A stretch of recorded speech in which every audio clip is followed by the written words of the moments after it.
I don't know about you, but I didn't sleep well last night. Can't imagine what happened. Right. But I have to tell you that it happened. And even the media got it quite wrong. It underestimated the strength of the Republican triumph.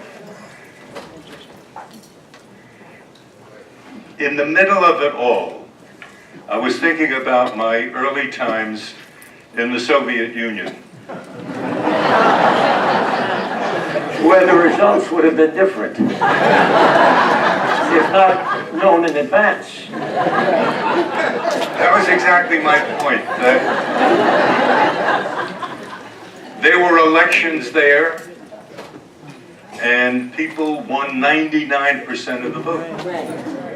And there was actually an opposition, but everybody understood that it was meaningless. And so you had in the Soviet Union the trappings of democracy. You had parliaments, and you had a president, and you had parties, but it was all meaningless. And last night, I think, result notwithstanding for a moment, it was all meaningful, because we saw that truly in a number of races, every single vote counted. That meant that each one of us has value in a democracy, and that is a good thing. And I was mentioning a moment ago, the first time I arrived in the Soviet Union was in January, I think it was the 24th, 1956, and it was 42 degrees below zero. Now, I know that all of you are familiar with 42 degrees below zero, but I was not. What year was that? 1956. In 1956, I was in an even colder place. Oh, boasting again.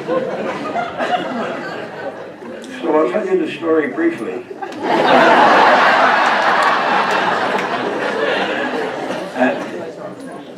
When my mother would go to the kosher butcher, the butcher would say, "Mrs. Kalb, how are the boys?" She says, "I don't see them very often. One is in Moscow and the other's in the South Pole." Which was true. Because when Marvin was in Moscow at 40 below, I was in the Antarctica for 5 months. I know, but it was warm. Yeah, 40 below was summer. You can resume, Marvin. He's much stronger than I am, it always has been. But I found that 42 degrees below zero, when I stepped off the train, I couldn't breathe. It seems to freeze the whole inside of you, and it was terrifying. And I walked back into the train, and the guy who was there to meet me grabbed me by the back of the coat and pulled me, and he said, "You'll get used to it after a while," but you don't, ever. But I think it is this week that we are celebrating the 25th anniversary of the setting up of the Berlin Wall and the tearing down of the Berlin Wall. Interesting to note that the fellow who pulled down the barrier following the fall of the wall, how life goes, he was unemployed. In 1997, he was able to save up enough to open a newspaper shop in Berlin with his wife. He has since written a book about his experience called The Man Who Opened the Berlin Wall. And just this past week, a book has come out written by a professor at Harvard, I have her name here, which recapitulates the whole story of how this accident that took place resulted in the collapse of the Berlin Wall, which went up in '61, the collapse in '89, and the symbol for the Cold War, the Berlin Wall was, and how with the collapse of the wall you had the beginning and the crumbling of the Cold War. By that time, the Cold War really had come to an end. What we were seeing then was the manifestation of it, the physical side of the collapse of a concept of Cold War, which had gone on essentially since the late 1940s, when two systems were in direct mortal confrontation. Fortunately, even with the Cuban Missile Crisis, we did not have conflict, because at that time they were playing around with nuclear weapons, and one of those would have been enough to end the world. I think the reason people ought to believe at least what you say,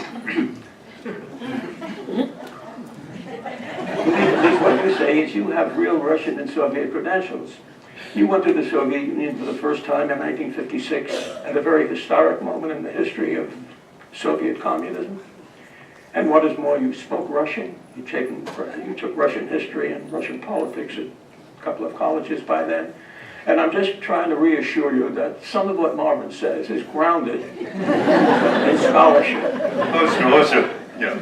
But the fact is, when you arrived in 1956 in the Soviet Union, I was then in Indonesia, you were then in Moscow, and you walked in at a particularly decisive, dramatic moment in the history of Soviet communism. Yeah, that's absolutely true. But I have to say something. Hold on. What I have to say is simply to point out the role that this guy played in getting me there, because he's rushing over it a bit too quickly. We all are. You don't have to share everything. No, I don't have to share everything, but I'm going to share this because it's relevant. We all emerge out of our own backgrounds. In particular, Bernie and I emerged out of a certain kind of background which had very little money but a great deal of love and affection. And when I was at college, City College, where he had gone a couple of years before, I was in the first couple of years floating around, and I was not a specialist on Russian affairs by any means.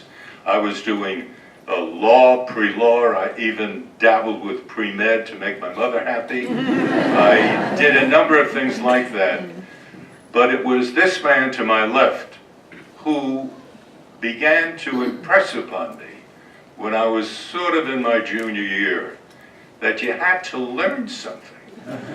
I mean, you could walk out with a degree, but you had to learn something. And we both talked about events taking place in the world, and it was Bernie who pointed out to me the centrality of the Soviet Union at that time in our lives, how the United States and the Soviet Union were heading towards some kind of serious confrontation, and I ought to begin to study that. And I did. I took Russian history courses and Russian lit courses and the language, and then in 1951 went up to the Russian Research Center at Harvard for graduate work and spent then 2 years there learning the language and a lot more than that, and even doing some courses as what they called a section man in Russian history. In 1955, the man who ran the Russian Research Center at Harvard, a wonderful man named Marshall Shulman. Marshall had been a writer for Dean Acheson at the State Department, and he came up to Harvard in the mid-1950s, and he was the sort of man who inspired you. If you were young and eager and desirous of knowledge, he's the sort of guy who could spot that and bring you into the loop. And I was very fortunate that he brought me and a couple of others into his family, into his loop, and I began to realize then, really for the first time, that what I was studying had applicability, if that's the right word, had a connection to the real world, and I might be able to do something that could be helpful. I don't know what I meant by that at the time. Even in talking with myself, I didn't know what it meant. But I knew that the world was set up in an odd, dangerous way, and that we had to know something. It was called at that time, know your enemy. And I think some of you, I'm sure, remember that whole idea about know your enemy. And it wasn't know who the Russian people were, know anything about literature, know anything about language. It was know your enemy. And that was the environment of the 1950s. And Marshall Shulman was the one who said to me in November or even December of 1955, there is a job opening at the U.S. Embassy in Moscow. Marvin, as you would expect, has recounted this very elegantly and civilized. It wasn't anything like that. It was more like this. Marvin, you will study Russian. And essentially, although I'm over-dramatizing it, that was the central part. I was already working at the New York Times then. I recognized the emergence of the Cold War. You have to be blind not to see it. And a kid comes along. Marvin was not a bad, bright kid and so forth. Where else would you go in the world but study the Soviet Union and learn the Russian language? And since I was giving Marvin a few bucks a week to survive, it occurred to me that it would be cheaper for me if Marvin went to the Russian language school at Middlebury for the whole summer for Russian immersion, that if I paid for the summer for Marvin in Russian language immersion, I would save money than giving out a weekly allowance. So off he went, and the rest is history. The rest is history. And interestingly, I use that phrase by way of introducing where Marvin arrived, when Marvin arrived, and where he arrived in 1956 at that critical moment in Soviet history when... Just a minute. Hold the when. Let me point out here that this Congress, the 20th Party Congress of the Soviet Communist Party, took place in the second week of February 1956. I was at that time a translator and interpreter, a very, very junior level press attaché at the U.S. Embassy in Moscow. There were at the time 4 of us at the embassy who spoke Russian. Now, everybody at the U.S. Embassy in Moscow, almost everybody, speaks Russian. It's a totally different environment now from what it was then. But then there were a few of us who did, and the ambassador then, Charles Bolin, who spoke superb Russian, great student of the Soviet Union, he asked me to just keep an ear and an eye out because there was a rumor that Nikita Khrushchev, the head of the party, might actually criticize the legacy of Joseph Stalin. Now you got to remember here 2 things. One, Stalin was not only the political leader, he was a kind of god. And Russians were so terrified of him, so terrified of what could happen at 2 o'clock in the morning, a knock at the door, and you were hurled out of bed and sent to prison or killed, and nobody would know anything about it. It was total totalitarianism. And the second aspect was you had to feel the effect of fear on an entire society. What fear did to your mind and to your heart.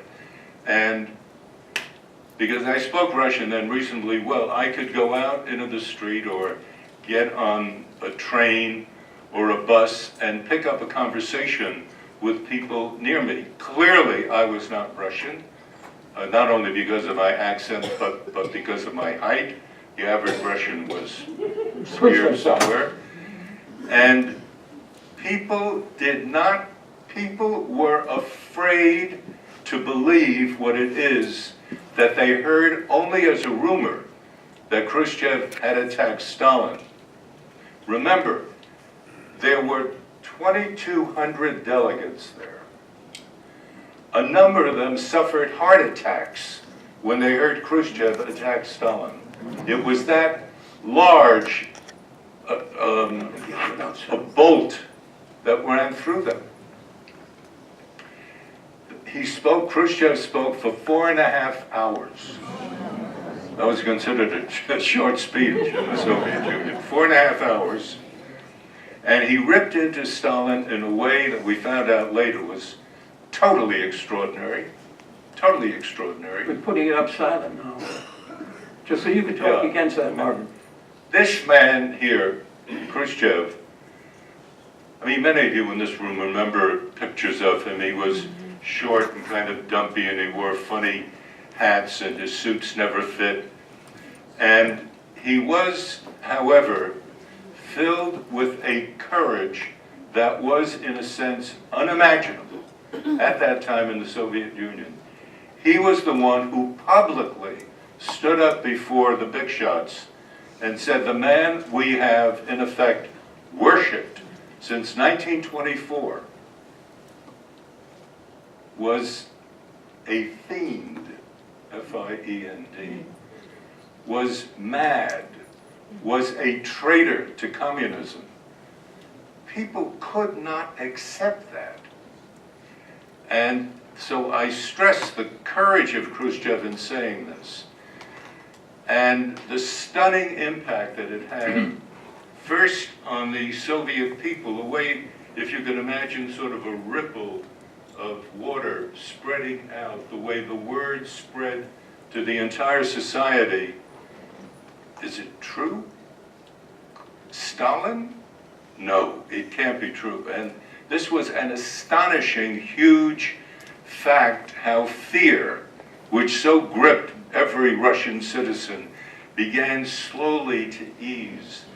And when you watch this happening, it was such an affirmation of the inner powers of a human being. But there was a story, pardon me, I've got a throat.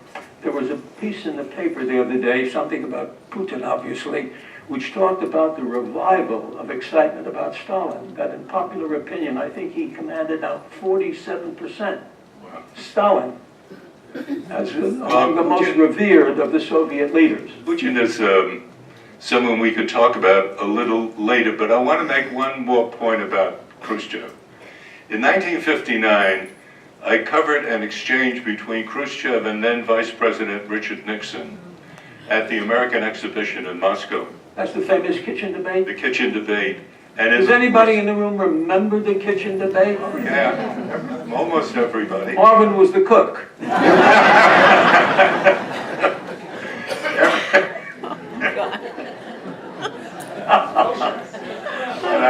I remember that Khrushchev turned with great pride.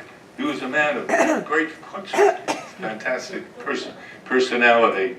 And he turned to Nixon and he said, I have total faith in communism. Communism will one day rule the world. Your grandchildren are going to end up living in the Soviet Union because we will have set a yardstick for everybody. And Marvin, where is one of the grandchildren today? I have to point out,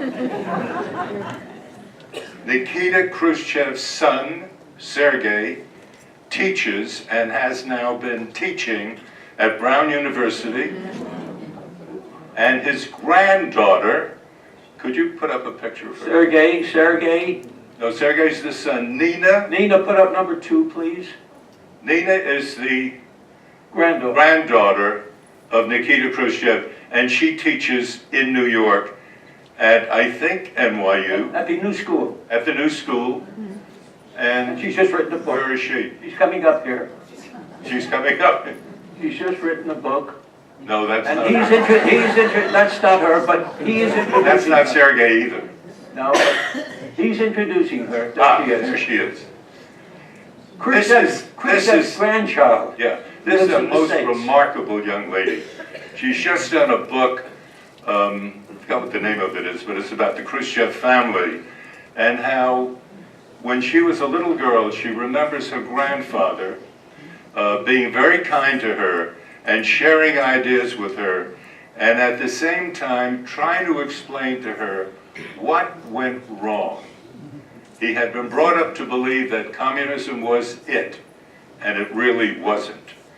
And if you went to the Soviet Union in those days, you could see, by virtue of the emptiness, not only of their stores, but of their literature, of their minds, and they were seeking something better.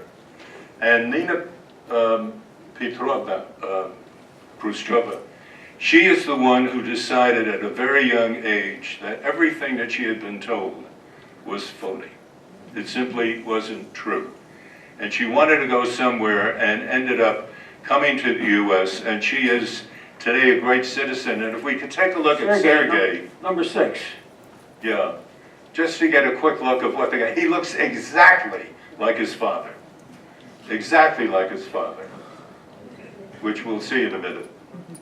But the idea that Nikita's grandchild and son are teaching at American universities, and you go back to 1959 when he so, I think, sincerely boasted that communism would win it all, and your children, Nixon, would be studying here. Sergei is cutting class. Maybe he is Eisenhower's son also.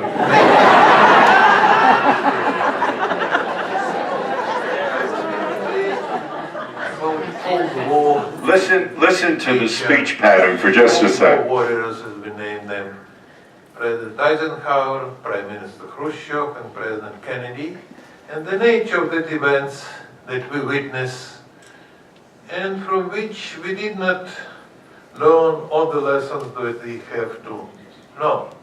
I think that if his father had spoken English, he would have sounded just like this. Let me ask a question here. Okay, enough Sergei. How many, it came into rediscovery to me when Marvin noted to me when our talks preparing for this, that here is Khrushchev, his son, his granddaughter, are teaching in the land of the once upon a time enemy of the Soviet Union. Be candid with me now. How many in this audience knew that the granddaughter and the son were college professors in America? 100%. It's astonishing. The journey of history, the fragmentation of families, depending on political, ideological outlook. This is an astonishing story of the children winding up in America. We're going to go from that as we go through this pattern, because the idea of this program, and Marvin and I were chatting, is I would be the question of Marvin, having spent so much time in the Soviet Union and Russian, I would be asking him the questions. It would be sort of a one-on-one, I the Q, Marvin the A in this thing. And if you go on the calendar quickly, when we will bury you and so forth, you had the great confrontation that took place between the United States and the Soviet Union in number 4. What is it? Come on. Cuban Missile Crisis, right on. But let us be clear that the Cuban Missile Crisis happened for a set of reasons that related to Berlin. If you can imagine, during that period of time, Germany was cut in half, and Berlin was divided into 4 parts, representative of the 4 major powers, the victorious powers after World War II, but effectively into 2 parts. There was the Soviet part, and then the western half of Berlin, which consisted of the American, British, and French segments. So there was east and west in the country, but in Berlin itself. And Khrushchev kept on saying, Berlin is a bone in my throat. I cannot bring it up. I have to get rid of this. I cannot accept the fact that the West is in East Germany. Remember, Berlin was within the territory of East Germany. And he couldn't tolerate the idea that there was a West Berlin serving as a model of what the West could do, which he could not accept because he was terribly frightened, and we'll get to this with respect to Putin and Ukraine now. But until we get there, he was concerned about the contagious effect of the West upon the East, meaning upon his people. Because communist leaders, Russian leaders especially, love crowds, but they have to be their crowds. They cannot be crowds that form on their own and represent contrary points of view. Russian leaders live in fear that ideas from the West will somehow sneak into the East and bring down our system, which means bring down the capacity of a small group of people to lead this mass of people. And, one second. And Khrushchev felt that if he could slip missiles into Cuba, do it on in total secrecy, but slip them in there and then pop it as a big diplomatic surprise to President Kennedy and to the West, the West and Kennedy would be so frightened that they would sue for a summit. And at the summit, Khrushchev would propose, this was his plan, he would propose, okay, listen, I'm a reasonable guy. I'll pull my missiles out of Cuba, but you get out of Berlin. That's my territory, not yours. Out. So that is the way he thought he could take care of the Berlin problem by moving the missiles into Cuba. Okay, well, you get the idea, and we all remember that. Okay, Jeff, thank you. That very frightening sequence at that time. I was in Moscow as the CBS correspondent, and I have to tell you that the fear was not as intense with us as I understand it was on your side, here in the United States, where kids were sent under desks and actually prepared for a nuclear exchange. I was going to, in the class we did last year, I asked for a show of hands of our friends here, our crowd here. How many of you actually hid under a desk? Look at that. Astonishing. Astonishing.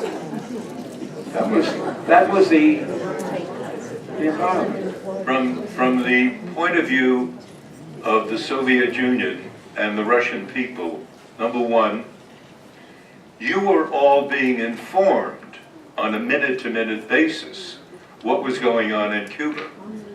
The Russian people knew very, very little about this. They were told practically nothing.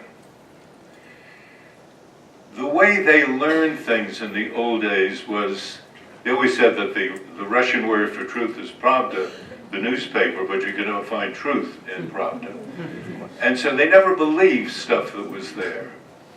And the Russians never said that they had moved missiles into Cuba. They never told the Russian people that. The Russian people were surprised many, many years later to learn how serious that crisis was. For them, the only way that you could tell what was going on was what was in the marketplace. And this was terribly important. When people went out to go shopping, they didn't go to Safeway because there was no such thing. You went to the central marketplace or to the peripheral marketplaces.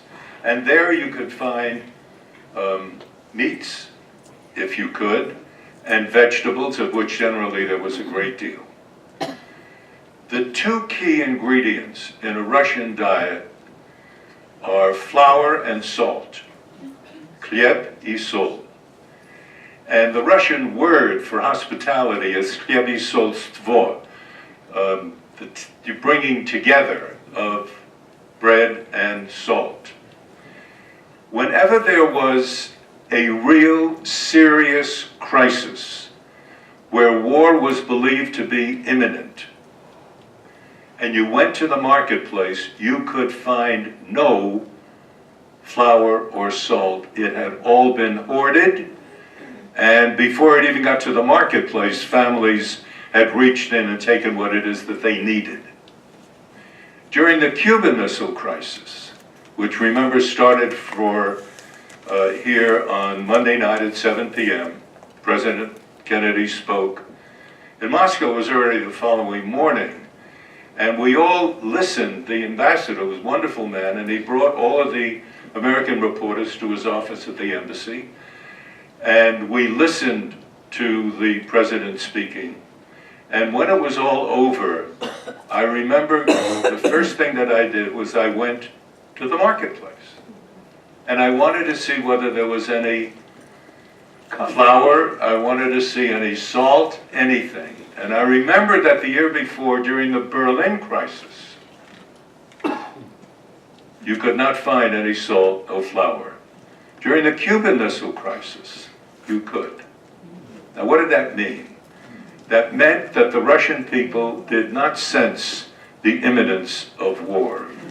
In other words, they lived in a mental environment totally different from what it is that the American people were living through in that crucial period of a week or two. And I always found that to be so meaningful, that the Russians weren't told things directly, but they felt things indirectly. And I think that they not were smarter than we were, but they instinctually knew things that we didn't. But I'm thinking, Marvin, those were the days you were reporting from Moscow, when there was global anxiety about the possibility of a Soviet-US conflict over Cuba. You were reporting both for, was the television working then? You had to mail it into television? There were no satellites in '56. So whatever you did, 62. So whatever you did was live only on CBS radio. Yes. And you were one of the reporters and carrying the burden of reporting the mood of the Soviet Union while we had coast-to-coast anxiety here in the United States. Did you ever feel at that particular time that any sort of journalistic pressure of your own, not ordered by New York or anything at all, to the responsibility you're carrying for portraying a Soviet Union that doesn't have the anxiety that matches America? Couldn't I then say to you, Marvin, you're missing the point. It's much worse in the Soviet Union than you're reporting. You're making it seem like a day at the beach, while back home people are trembling and are hiding in the desks. How did that strike you at times? I don't want to be misunderstood in my answer here, but I didn't think about any of that. No, of course not. No, I mean that seriously. Of course not. You don't. Those things never. You report it. There was But you had to be thinking of the contrast. No, I didn't. I sort of knew and didn't know. I had been told by people in my office in New York that there was great fear and great concern. We knew that our boss at CBS, Blair Clark, Blair Clark's roommate at Harvard was a guy named John Fitzgerald Kennedy. And Blair and John Kennedy were constantly in communication, and they had a private arrangement according to which the president would tell Blair to get me, to get my wife, to get all of the CBS people out of Moscow if he truly felt that war could break out at any time. I asked Blair at one point in the course of a radio exchange, have you heard anything from your friend? I didn't obviously say who. And he said, no. And he said, I think that maybe your wife ought to go off on a shopping trip in Scandinavia, but you stay exactly where you are. And so we understood that it was very dangerous. Get your wife out, but you stay and cover the story. And that was exactly what we did, and I wouldn't have missed it for the world. It was a great story. You look at a documentary like this and you realize, yes, indeed, Khrushchev did not want war, but maybe one of his generals could have taken over. Who knows? It could have been a coup. Speaking of documentaries, Marvin, you did one about that. The date of the one we're going to show a little. Put that in context. Yeah, the documentary that Bernie is referring to was one called The Volga, and what we did in 1965. This was a couple of years later. Khrushchev in October of 1964 had already been kicked out of power. And he was kicked out of power. The explanation at that time was he was guilty of what was called harebrained scheming. And that meant the Cuban Missile Crisis, that you could, in some way or another, you get the missiles in secretly, you force the Americans to cave, you give up Berlin, you know, harebrained scheming, and they kicked him out.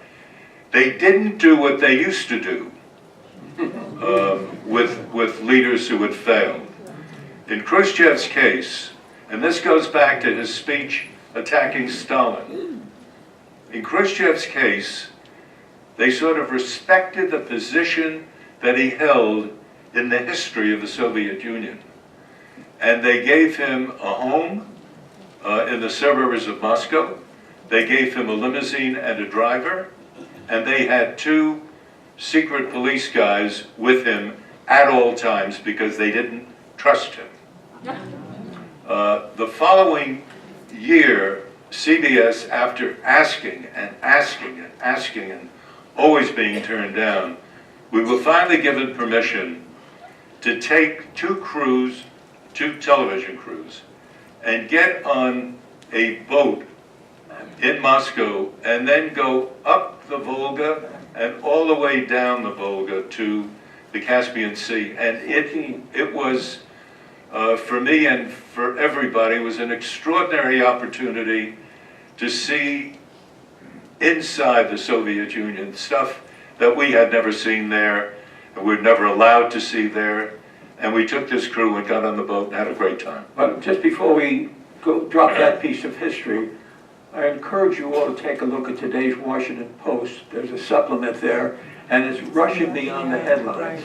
It's Gorbachev holding his own stethoscope to the world, telling you that it is a very dangerous moment right now and things have to be done to reconcile tensions and strains between the 2 major powers. He accuses the West of lying to the Soviet Union, and once again he reiterates the deep anxiety, the deep, not the word is not anxiety, the deep sense of being treated with humiliation by the West. As he mentions here, the West engaged in a bit of triumphalism, that we won the Cold War, and Gorbachev kept saying we both won the Cold War with the denuclearization of Cuba and so forth. And he says we better get together on this. There's a chance that maybe we can do something. And it's a very, very good piece because you've got Gorbachev himself doing an analysis of the present strained predicament of the world. This is the result of a trip down the river with a crew, being watched constantly. Forgetting your joyride down the river, the fact that you got permission to go wandering in the Soviet Union with a camera, that was quite remarkable. It was remarkable. I want to get at the significance of that. But we were watched every step of the way, and you got on reasonably, professionally friendly terms with the KGB people who were always with us, always there, stopping us when we were asking a question that could have got the Russian into trouble or made the Soviet Union look bad, one thing or another. What you ended up doing was using the footage, the film, made available to you in as illuminating a way as possible. One point that I'd like to leave you with in terms of reporting from the Soviet Union in those days, you had to, as I was trying to say a moment ago, you had to use what was made available to you and use words that suggested more to an American ear than they suggested to the Russian censor through whom you had to get the copy. So I didn't say anything inaccurate or derogatory. You know what he did at one point? When he left the New York Times to join CBS, they sent him off on an assignment. And you know that newspaper people always have notes. And they're writing everything down here. Television people have a microphone. So when he began the interview for CBS with some big shot, and the big shot began to talk, what he did was take the microphone,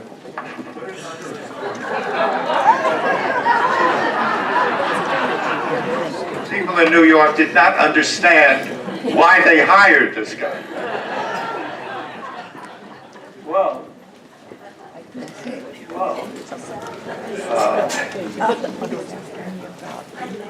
Your Excellency. I'm going to refer once again to the article in today's Washington Post.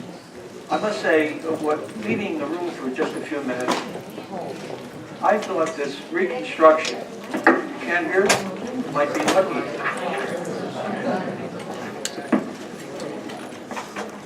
I must say that I find it very stimulating very exciting to be living through the last half a century as we're going through it. Particularly talking to all of us here who have lived through this past half of the century. We have all collided with terror, we have all collided with catastrophes, we have all collided with living with anxieties and whatnot. And here we are as we tango through the challenges of history and move on. It's astonishing the way we're picking up, Marvin and I right now, and everybody evoking all sorts of memories here, picking up the ingredients of our historical lives, sharing this all over again, taking another look at it, digging into it, and extracting the meaning of what happened at what a particular time, and the miracle of us sitting here all together, exhuming the past and getting ready to plunge into an uncertain future. And speaking of uncertainty, here is Gorbachev. I am against all walls. He's talking here about the collapse of the Berlin Wall and the dividends that resulted. And he takes an attack of people in Ukraine now who are thinking of building a wall to separate the Ukraine from Russia, and he bursts forth with, I am against all walls, and talks about the global predicament we're all in, and calls on what he calls the intelligentsia, to find ways to extricate ourselves from the crisis that we're all facing in a variety of ways of different intensities. Gorbachev.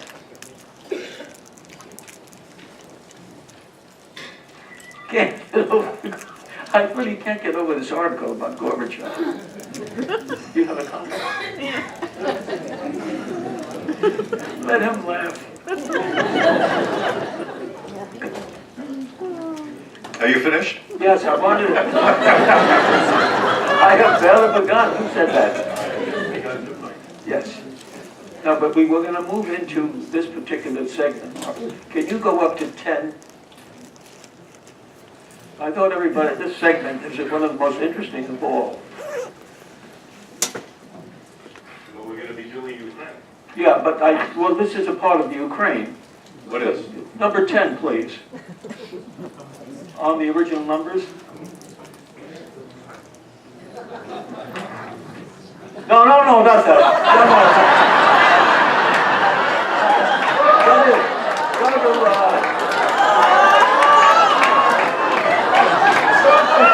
take it away. You guys I can't rely on you. We want to go to the map first, which we were just looking at maps, weren't we? Of a sort. And we want to go to Putin, visit the Crimean territory. So here's your map. What I would like to do, as quickly as I can, is to sort of set the scene for the crisis that the world has been facing in Ukraine for all of 2014. And just as quickly as I can, and I, tall as I am, cannot reach where I want to be, but you see in yellowish Ukraine over here to the left. Pointer.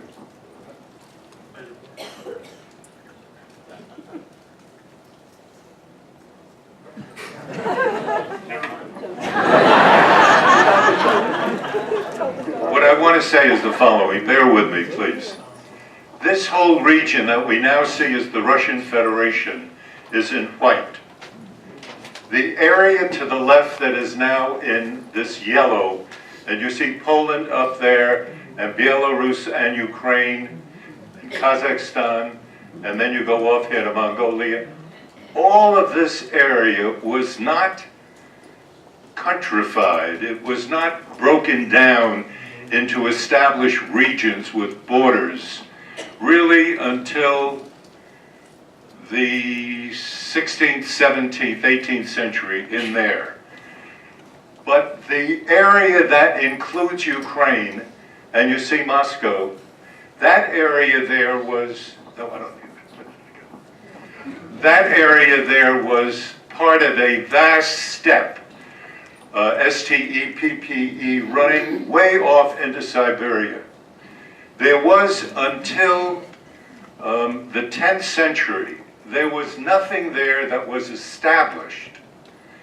Then in the area of Ukraine, in Kiev, which you see right in the middle, along the Dnieper River, They're formed by the coincidence of wonderful river streams and a number of dramatic leaders. They've formed a society called Kievan Rus, Kievanrus.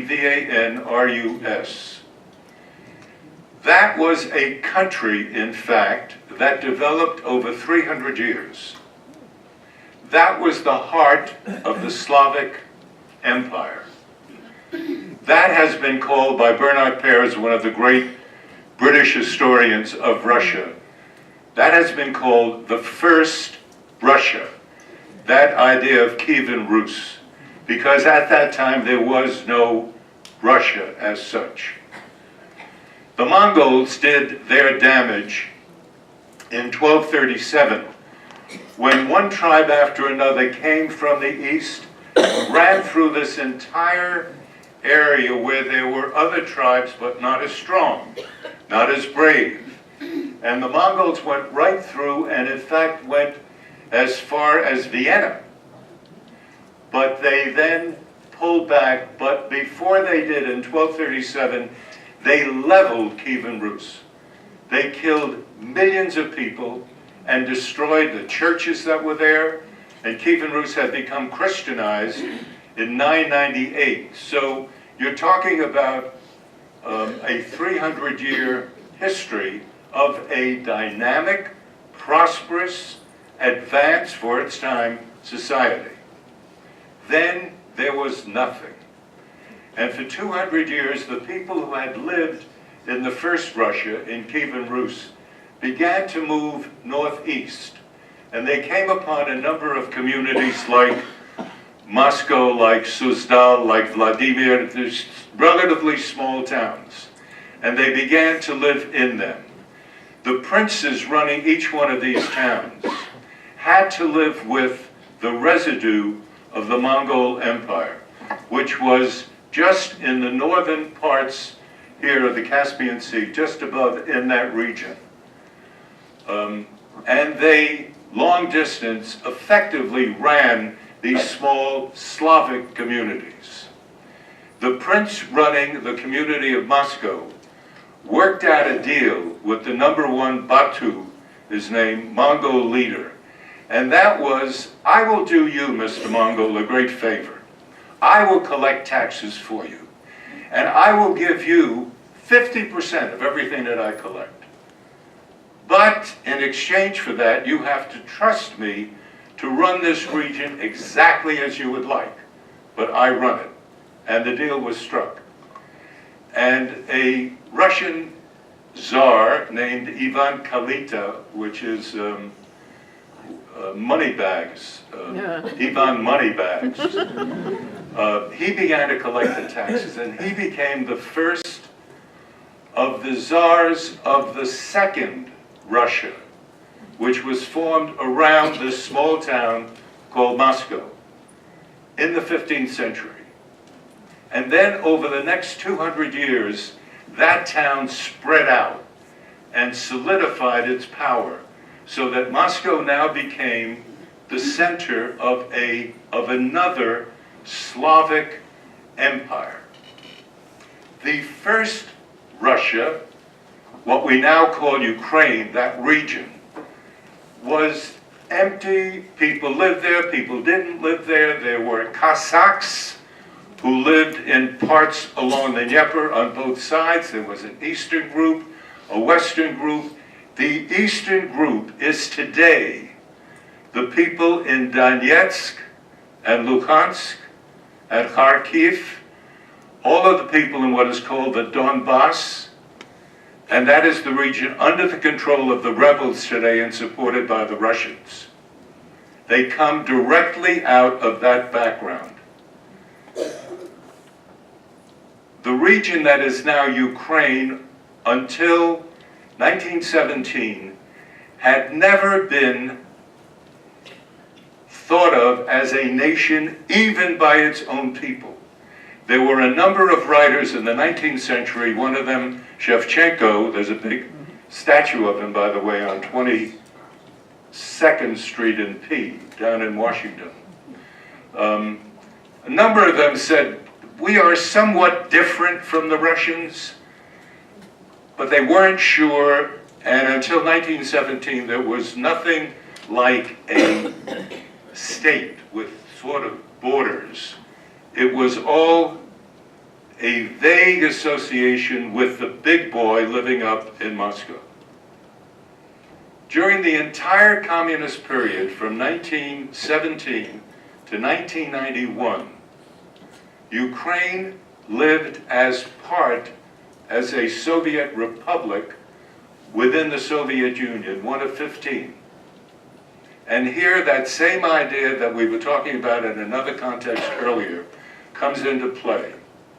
The Ukrainians had, because of a plan formed by Stalin, each one of the 15 republics was to have the appearance of a free and independent state. None of that was true. They knew it, the rest of the world knew it, but Stalin liked the idea of having each one of these republics be, quote, an independent democratic republic. So, it had a president, it had a prime minister, it had a parliament, it had all of the things that you would have in a free and independent state, except it had no power whatsoever. Everything was controlled by Moscow. And in 1991, the Soviet Union, for some of the reasons we talked about, disintegrated. When it disintegrated, each one of the republics became, quote, independent, but this time, truly independent. Up to the point that Russia allowed it to be independent. Otherwise, it was not. It lived within a Russian orbit. Putin, who was a guy maybe we could take a look at, remember the Winter Olympics in Sochi this year? We all do. The Winter Olympics ended on February 23rd. On that same day, pro-Russian demonstrations broke out in Crimea and throughout the Donbass, the region that I talked about before. None of that was an accident. It was all arranged. And Putin wanted this extension of Russian influence and power to emerge in the shadow of the glory of the Winter Olympics, so that, in effect, people would not notice it. That is what he thought, and that is what he hoped. But at a certain point, Putin is no fool by any stretch of the imagination. This, Marvin, is Putin visits. This is the Crimea. Crimea. Yes. But I think this was after the Crimea had already proclaimed itself, one, free and independent, and two, desirous, as a result of a referendum, of being part of Russia. Yeah, you can roll that, Jack, now. He went back almost to rub it in. He went back to Crimea and had a great demonstration there. Дорогие жители Крыма и Севастополя, сердечно поздравляю вас с праздником Великой Победы. Рад быть здесь, в героическом Sevastopol being Севастополе, the в этот base священный день, of the Russian Black вместе с Fleet, вами the Black Sea отмечать главный Fleet. праздник нашей страны. Подвиг поколения, разгромившего нацизм, всегда будет примером мужества, доблести и несгибаемой силы воли. Примером беззаветного служения Отечеству. Мы держим равнение на вас, дорогие ветераны. И в том, что Крым и Севастополь возвратились в родную страну, есть ваш огромный нравственный вклад. Let that up there below the sound. This business of Russia, our holy country, what Putin has been able to do ever since he took control of Crimea and is now on the edge of, and this is a verb used advisedly, freezing the environment in eastern Ukraine. The idea of a frozen zone is the same thing that Putin did in Georgia in 2008, when there were two provinces. One was called Ossetia and one Abkhazia. And both of these provinces have been absorbed now effectively into Russia. And it is... Excuse me, you're missing some of the great lines here. Bandera fascist, that Bandera was a very right-wing Ukrainian who joined up with the Nazis during World War II. There's an attack here on Khrushchev for having given this all away. That was in 1954. We talked about that once. You've been living in exile 23 years. We want to return. Who wrote the script? This is all, Putin wrote the script. This is all blatant Russian propaganda at this point. However, what is interesting is what is Putin up to? How far will he go? What is his ultimate aim? What is the deep-set Putin strategy at this point? Does he want all of Ukraine? If he does, will the West, including the United States, allow him to take it? That's a large question, because who's to stop him from taking it? There is no organization within the West today that would militarily stand up to Russia. If that is the case, you have to be realistic and ask yourself, is there a way that we can reach some kind of an agreement with Putin that allows him more or less to get his way, but not in so offensive a way that it is unacceptable to the West? Does that mean that we are caving to him to a degree? Yes. Why? Because there is no military force today anywhere in the West, certainly not in the United States, that would take him on. There's a connection to the election last night. Because if you have a very conservative Congress, which we will certainly have in January, and somebody stands up and says before this Congress, what Putin is doing in Ukraine is simply unacceptable to free people anywhere in the world. Unacceptable. And we've got to do something about that. And then you have Senator Menendez, a Democrat from New Jersey, and chairman of the Senate Foreign Relations Committee, saying that what the Congress has to do now is two things. We have to give X billion dollars to the free people of Ukraine, and we have to provide military support. This is already being talked about. What is it that the U.S. then does?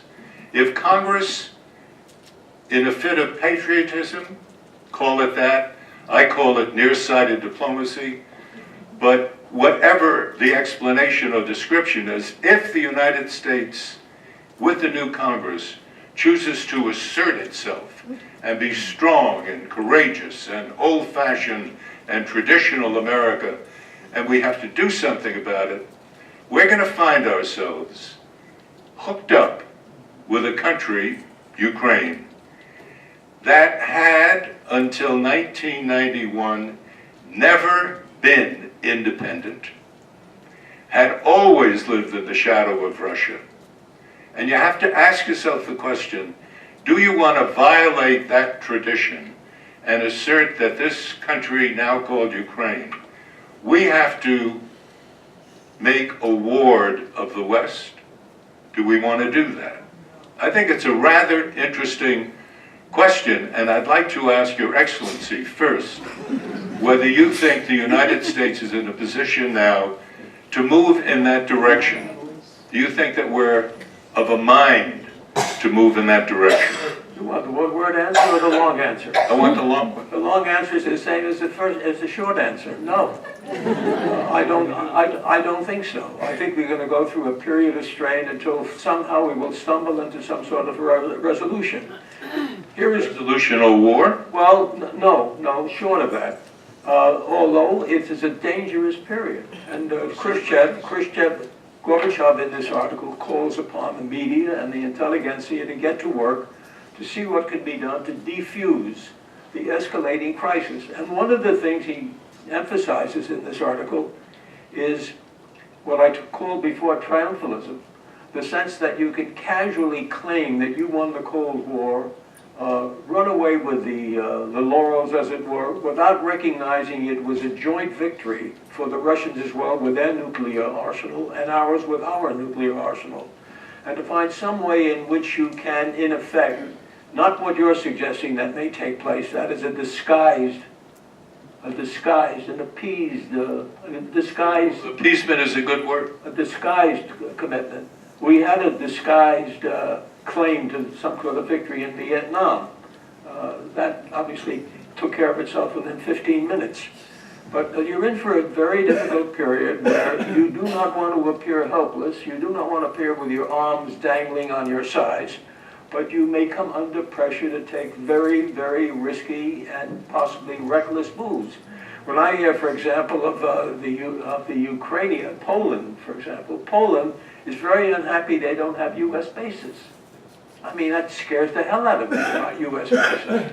The whole question of NATO expansion, in which Gorbachev in this article accuses the West of having lied to it, that the West had reassured there would not be a NATO expansion to the very borders of the Soviet Union, or Russia as we call it now. But that, he says, was a lie on the part of the West because, in fact, the expansion is taking place all the time and maybe with increasing velocity. So you do have, right now, a very delicate moment.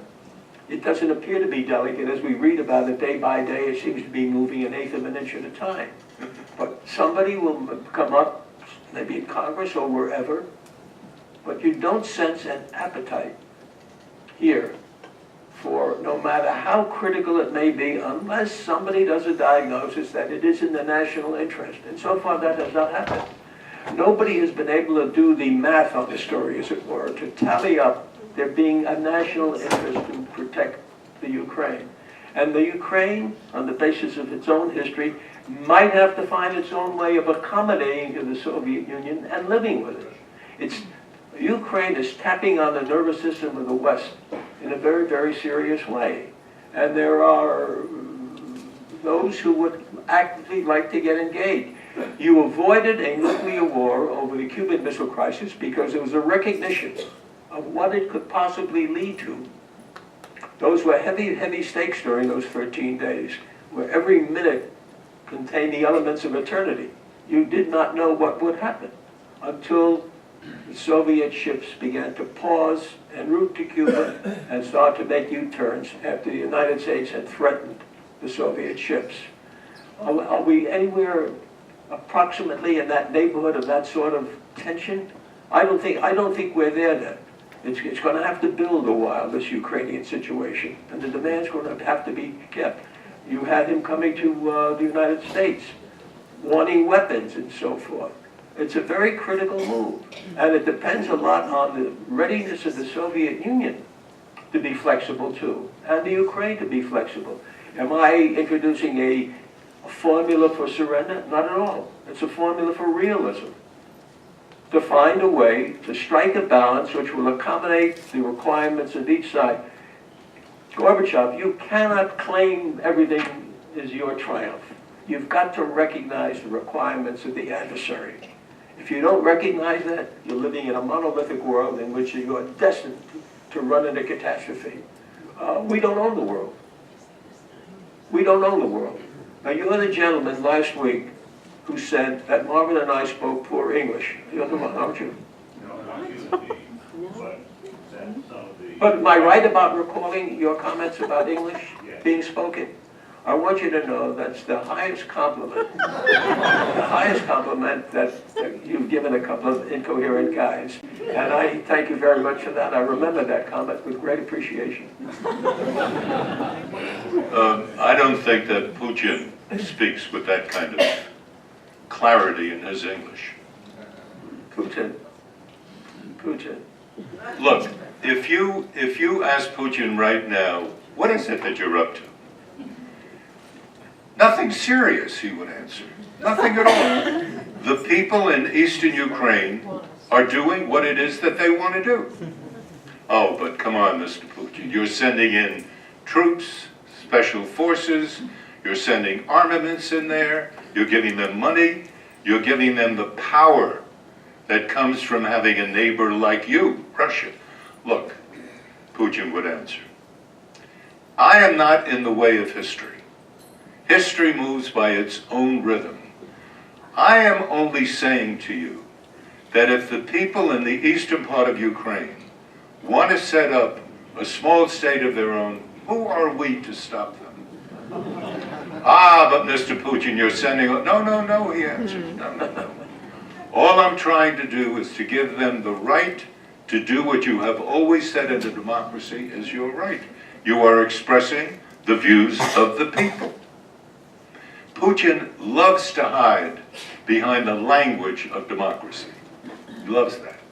Gives him a feeling that he's doing the right thing. And right now, in his mind, he is being consistently Russian.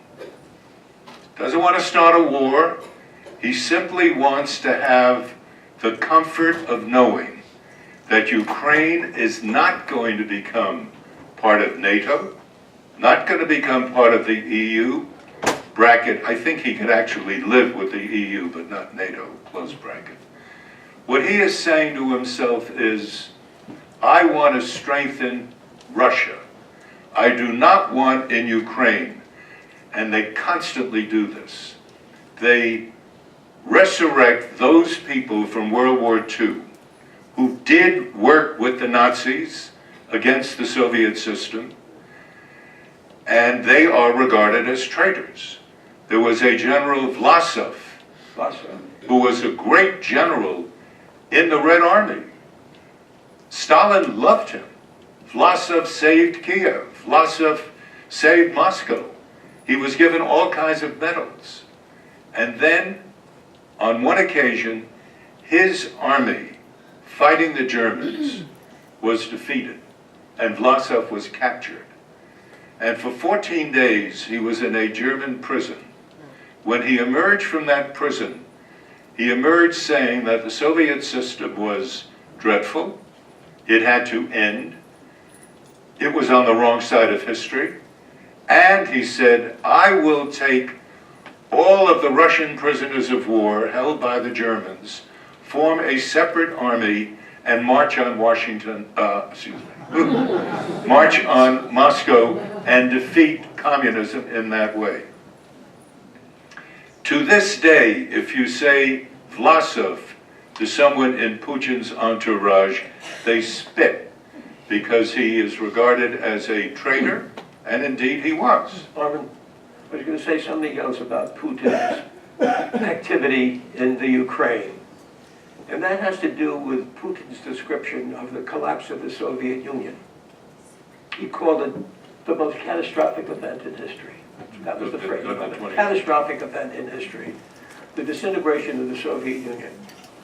Now, the man who so characterized the dissolution of the Soviet Union, we might have cheered, he regarded it as a catastrophe. He feels he may have the power to resurrect the Soviet Union, not call it the Soviet Union, but once again establish the grandeur of Russia on a global scale, that its power will be recognized and possibly and respected. And there was an article in the paper yesterday about Jack Matlock, the former ambassador to the Soviet Union, and another article saying that, in effect, that the United States is not paying, I'm paraphrasing it poorly, not paying enough attention to the psychiatric requirements of the Soviet Union. That this was a great power once, and the world did tremble when it spoke, the Soviet Union. And that seems to have sort of evaporated, that the Soviet Union has splintered into a group of states fighting with each other, arguing with each other. And within living memory of somebody who was once in the KGB who, with a switch of a dial, could change history, he sees the possibility of resurrecting some kind of, if not the Soviet Union, some kind of Russia that has an influence that sweeps across Europe and Asia. the Soviet part. He doesn't want a war, though. Yeah, we doesn't want Doesn't want to do it militarily. And maybe in fact that the West doesn't want a war and they can strike some sort of balance. But I think the driving force in Putin's mind is on his shift as a leader of Russia. Can he allow a catastrophe not to be undone? I mean, that is what haunts him. He's a leader who's haunted. He was once KGB. He was the leader of the. No, he never was a leader. Lieutenant Colonel. What? Lieutenant Colonel. In Okay. Dresden, in East Germany, he was a nobody. Yes. The remarkable thing about Yes. Putin is that he came from being a nobody to As being what? the deputy mayor of Leningrad, now St. Petersburg, being selected out of nowhere to be a deputy to the President Yeltsin at that time. What were the reasons that Yeltsin may have given at any time That- for having made that choice? The only thing came up in a conversation I had once in the mid-90s with the president of Coca-Cola, who had just come back from, no, it's interesting, just come back from St. Petersburg. And he was trying to strike a big deal with the Russians on Coca-Cola and a few other things. He couldn't get anywhere because the system is so slow, so backed up, so corrupt. Couldn't get anywhere. And somebody said to him, "Have you tried talking to the deputy mayor?" He said, "Who's that?" He said, "It's a young man named Putin." He got an appointment with Putin immediately. By the following morning, the deal was struck, and the American businessman left saying to himself, I have finally found a Russian leader who can make a decision and get something done. That quality in Putin is what appealed to Yeltsin. And when the Russian economy in 1998 went down, and Yeltsin was drinking much too much, and he was losing control of the system, he needed some young man to keep things going. And he heard about the deputy mayor in Leningrad, called him down, and within 18 months, he appointed him the next president of Russia. And on January 1, year 2000, Putin took over, immediately had an election, immediately demonstrated a capacity for controlling power throughout this vast country. And within a matter of 2 to 3 years, was in a position to claim total political authority over the entire system. And that is essentially where it has been ever since. I think, picking up Bernie's point, that we are at this stage in this Ukraine business. It is sloppy, it's not clear exactly how this is going to work out, but it is very dangerous because you don't know the rebels in eastern Ukraine are probably at the beck and call of Putin, but I don't know that. They could be doing something on their own, probably driving Putin crazy. But there's a looseness in that relationship that could create a situation in which the people in the eastern part of Ukraine deliberately, there's supposed to be a ceasefire, but they're fighting every day, deliberately intensifies the fighting. Poroshenko, who's the president of Ukraine, just declared yesterday that he is sending the Ukrainian army to areas literally adjacent to the rebel-held part of eastern Ukraine. If by tonight there was to be some kind of conflict on both sides, I wouldn't be at all surprised. It sort of hangs by a thread, hangs by psychology, hangs by national interest. Just one further point. And the only person in the world who has enough power to contain it is Putin. And at the end of the day, if there is any resolution of this that is not military, it will be achieved as a result of an agreement, of an accommodation, of a modus vivendi between the leadership of Ukraine and the leadership of Russia.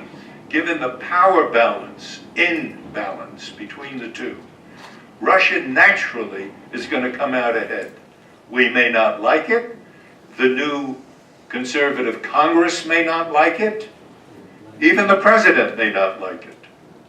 But that is roughly where we are in a realistic assessment. And I think, Pardon me, and I'm thinking... I give you a minute, and then I want to go to them. I'm thinking as well of the Russian posture vis-a-vis the Ukraine, having stoked nationalism to a very powerful degree within Russia. There was a psychological feeling when the Soviet Union collapsed in 1989, the flag went down, etc., that variations of the word, Putin's word of catastrophe, that something grand had been taken away from the Soviet people, where once their word had a global resonance, it wasn't the case anymore. Now with Putin thumbing his nose at all kinds of challenges, there's an upsurge of nationalism, which is easily exploitable. When you talk, for example, about this borderline being a very dangerous line between what the Poroshenko was doing and what the Russians might do, I'm thinking of it as, in this sense, I'm thinking of it as being a minor Cuban Missile Crisis, where right along the edge you have these two opposing forces, and how do you find a way to extricate both sides from a crisis neither wants, but a crisis neither wants to lose as well? And how do you find that formula where you get a little recognition and I get a little recognition and we move on? Or must we live in a deteriorating situation with all the inherent challenges? Now, Marvin, I have to remind you of one thing. I'm looking at the clock. We have imposed our thinking on this gentle audience for 2 hours. We should give them a chance to rebel. Please rebel. Questions? We'll count them. We may not answer them. How many are there? 1, 2.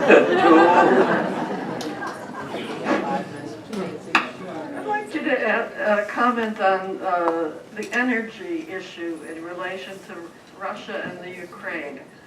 There's a gas pipeline they're holding. There's an economic issue.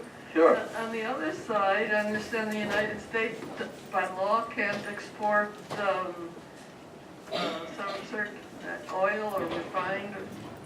And if we allowed that to happen, wouldn't that ease the economic pressure on the Ukraine? I don't know enough about the law and what the U.S. can do, but I do know on the Russian side, they have used their huge supplies of natural gas and oil as a political weapon against Ukraine. And they will stop the flow. Yeah. They will wait for the Ukrainians to bend. They'll give it to them a little bit. They have now reached another one of those agreements where for this winter, they claim they will provide Keep Ukraine natural warm. gas and fuel to Ukraine. And also to Western Europe. We'll see, because that goes up and down. It is used as a lever of control and influence. Let's hear a few questions without answering. I was in the Baltic countries in July. There are NATO troops there now. The people are very nervous. And of course, places like Estonia is a plurality of Russians. Should they be that nervous? Are they next?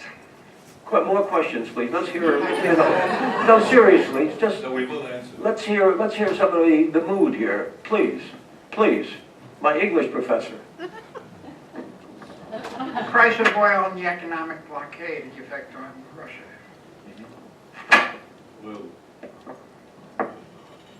Where, some Yeah. hands in the back there? There you go. There's somebody in the back that would be Please. nice.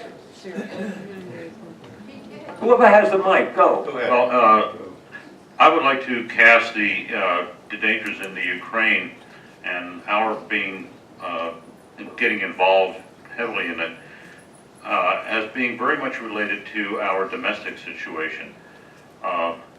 While the Republican or the conservatives have taken the Congress, they don't yet have the presidency, and that control over the House of Representatives and the Senate is tenuous at best with the 2016 election coming up.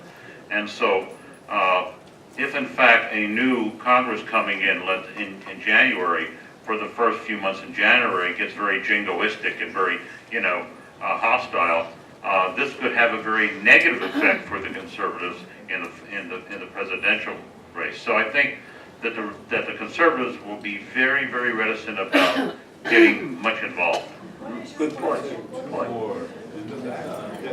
Yes, Marvin, you referred to the Soviet Union under Brezhnev as kind of corrupt, a system about to fail, etc. Yet, I don't remember at least reading any of that in the press at the time. And I, at least, and I think a lot of Americans were quite shocked. I was happy, but shocked at the fall of the Soviet Union. So my question is, A, am I right? And B, if I am, did the media miss the story? One more question that we'll try to answer. So, is there one here? Yeah, the back there. No, he's leaning on his own. Go ahead, please. Who has a microphone? Go ahead. Howard. I would like you to clear up something about the Soviet Union. When Khrushchev took over, he did not take over officially. He put a fellow named Malenkov in there, and I would like to know why he did that. Okay. We can take another question. A question about the Berlin crisis. If I understand correctly, the Soviets shut down the land routes to Berlin, but allowed air flights into Berlin. Why the difference? Bernard, you heard 6 or 7 questions. I want you to answer each one thoroughly, completely, and to the satisfaction of the question. Let me take the question about whether the media misreported the state of affairs in the Soviet Union under Brezhnev. I don't think so. When I look back on what I used to read, we always had a portrait of corruption and difficulties within the Soviet Union, that it was corrupt, that it handled matters internally on a dictatorial basis, that public opinion had no account, whatever. And so I sort of disagree with the media portrait as you're portraying it now with respect to Brezhnev. I think that story was in the papers. There are stories that occasionally the press underscores or sensationalizes, but I think the need, I'm thinking now, for example, Khrushchev, when he came into power, with Gorbachev, with perestroika, recognizing the state of affairs within the Soviet Union and hoping by perestroika he could rescue communism by cleaning up the negatives within the Soviet Union. But it had so deeply rotted internally that it was a terminal case, that there was an inevitability about that happening. And essentially, I could make the case that that was so powerful an analysis that all it took was a slight nudge on the part of the West to topple it into obscurity. That is the whole idea of the Soviet Union. That is why the nationalism is on a powerful surge within the Soviet Union. Because when Khrushchev looks at Washington and raises his finger and snubs the United States, there's a resurgence of nationalistic excitement within the Soviet Union. Ah, yes, they're hearing us again, the world is. They are really hearing us. Where they have taken us for granted now for 25 years, since the collapse of the Berlin Wall, we're now being heard once again. And it's unfortunate that what we're hearing are threats rather than solutions. There were 2 questions having to do with energy and oil. And I quickly state I am not an expert on that subject. What I hear at think tanks downtown are a couple of things. One, the United States is now an exporter of oil. A total transformation of where we had been only 5 years ago. That puts the U.S. in a totally different strategic position. We are no longer dependent, for example, on Middle East policy of being in alignment with the Arab world. That is no longer necessary, although we may, for other reasons, continue to do that.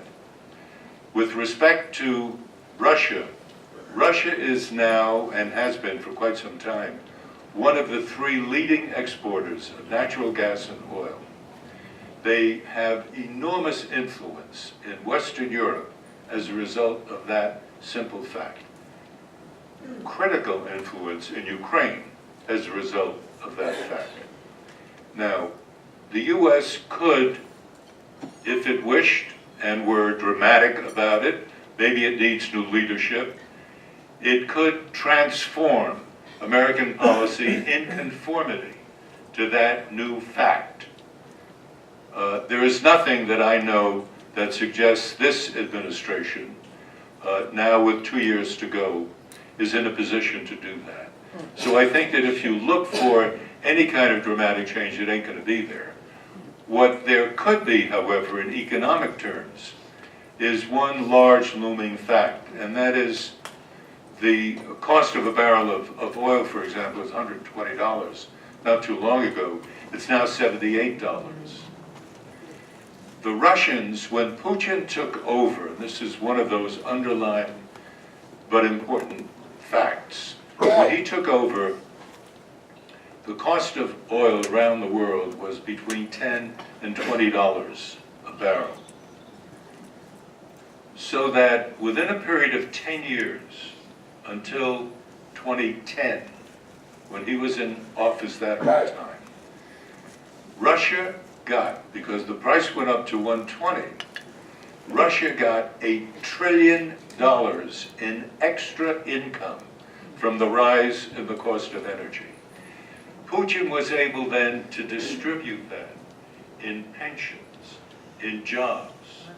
It's an old-fashioned way of politicians buying authority and influence and power.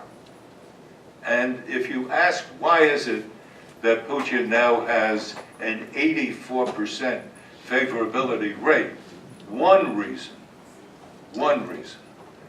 is the $1 trillion in money. A lot of that was siphoned off by oligarchs, and there's an enormous amount of corruption there. But a good chunk of that money ended up with the people, and that accounts for some of the popularity of this man. There was one other question that sticks in my mind about, I'm sorry? About the Baltic. Oh, thank you. No, that is an excellent, you asked it somewhere around here. One of the nightmares in Washington right now, among both Democrats and Republicans, is that one of the things Putin has in mind is not only getting his way in Ukraine, but in utterly humiliating the United States. So how do you do that? In Estonia right now, 34% of the people are ethnic Russians. If Putin were to bring up to the border, but not to cross the border, but just to bring up 5,000 to 10,000 troops, still in Russia, but on the border of Estonia, you can imagine the way that would be portrayed diplomatically and journalistically. A threat, a direct threat, and it would be. It would have to be seen that way.